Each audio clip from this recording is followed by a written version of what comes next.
Hey guys, how's it going? Let's talk about Snake Eyes, G.I. Joe Origins. Over the weekend, I finally got the chance to watch the G.I. Joe Origins movie based around the character from the G.I. Joe franchise called Snake Eyes. One of the most popular characters, one of the most mythological characters, also one of the most, in my opinion, underdeveloped characters. So we had a chance here to see Snake Eyes in all his glory. Played by Henry Golding, this film also features the likes of Samara Weaving as Scarlet, another G.I. Joe character. There are other characters in this as well. No sign of Dwayne Johnson, no sign of the former characters from the G.I. Joe franchise that we've seen before. But of course, this is not a review, guys. This is a British fans' retrospective thoughts and opinions on this film. There's been quite a few G.I. Joe movies at this point, but this is just an origin film, so expecting there to be multiple characters sitting on top of multiple plot lines was probably not going to be the cleverest thing that you could predict or expect.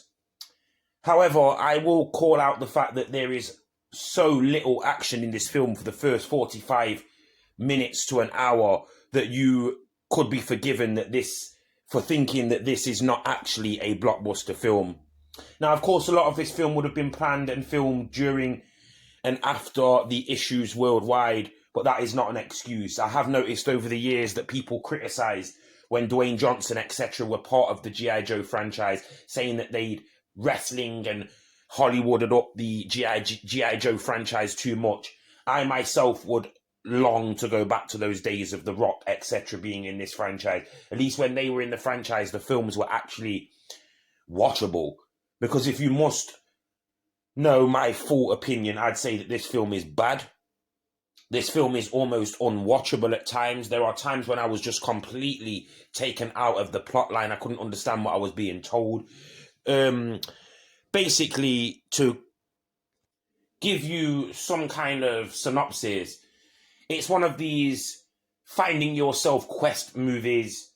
The character of Snake Eyes, who goes to visit a clan or a tribe in Japan or China or somewhere, and he goes to try to join their clan and try to become part of their clan and be registered as like noble, meaning he can join the G.I. Joe group, but he has a hidden secret, and what that hidden secret is his heart is vengeful. His heart's not pure, he's vengeful because he wants to get revenge on the people that killed his dad.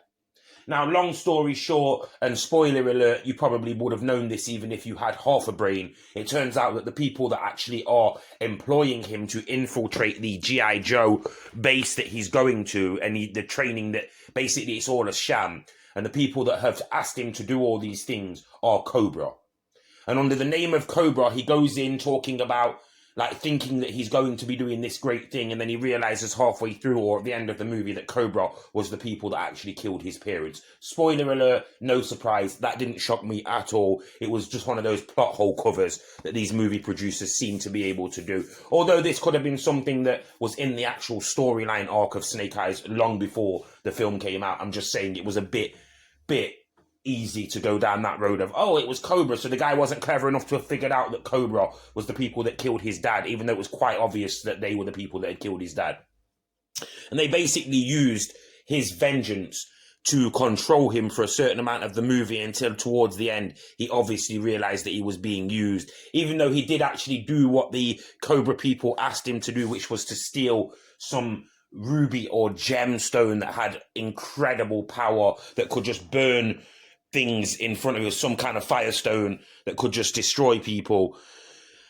There was quite a lot of action towards the end, and I'm not going to completely crap on this movie. It was certainly watchable for the action part, but then all of these G.I. Joe movies are watchable for their for the action parts. It's just the convoluted plot lines and trying to actually invest your time into watching this when there are other things that you could be investing your time into watching. I have heavily criticized the DC and Marvel universes for trying to do the, oh, here it is over here thing, like where, you know, you need something and then miraculously it just turns up out of the blue.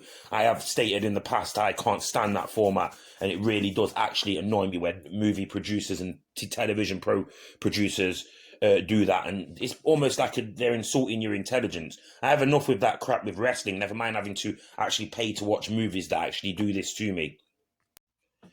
Now, to address an elephant in the room, there is clearly going to be fans of the G.I. Joe franchise, the comic book world, cartoons, etc., toys, whatever, from the 70s, 80s, whenever they came out, and they are going to be hell-bent on not letting people like me state a fact that this movie franchise is dead and buried in the water and it should be either rebooted or it should be stopped.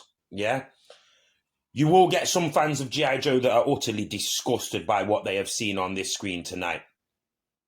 I'm going to be perfectly honest. I gave this a chance. I knew it was probably going to be mediocre at best. And I am at the point now where I'm like, do you know what? It doesn't really matter anymore. I don't think people are that invested in the G.I. Joe franchise to care anymore. I don't know what this film was in the box office. I don't know how much money that it managed to make in the box office. I don't know if it was a success. I don't know if it was a failure. I don't know what this film was. I mean, who really knows at this point? Under budget, by the way, I'm looking now, guys. It didn't even break even. Wow. And I know that there has obviously been issues worldwide, but that's not an excuse. This is a G.I. Joe film. People just weren't interested in it. Like, it just hasn't got the same kick that the other films had got. I mean, what have we had? What have we had now? Maybe 4 or 5 films from the G.I. Joe franchise. Rise of the Cobra, Retaliation. Oh no, in fact, this is only the 3rd G.I. Joe movie, apparently, that has come out. I mean, that's a surprise to me. I thought there was at least 5. But this is only the 3rd one. If this is only the 3rd one, then yeah, they need to stop.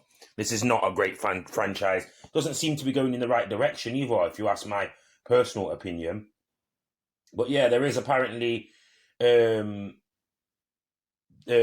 films that haven't been announced yet. So Ever Vigilant is another film that they may be bringing out. Wow. I'm not really interested in what they're going to be bringing out in the future. I think this is it for me in G.I. Joe. I don't really see this film franchise having any sort of prevalence. I'm going to give this film a 6 out of 10. It was an absolute travesty in the end, if I'm honest. 1 hour and something to be able to get to see some decent action.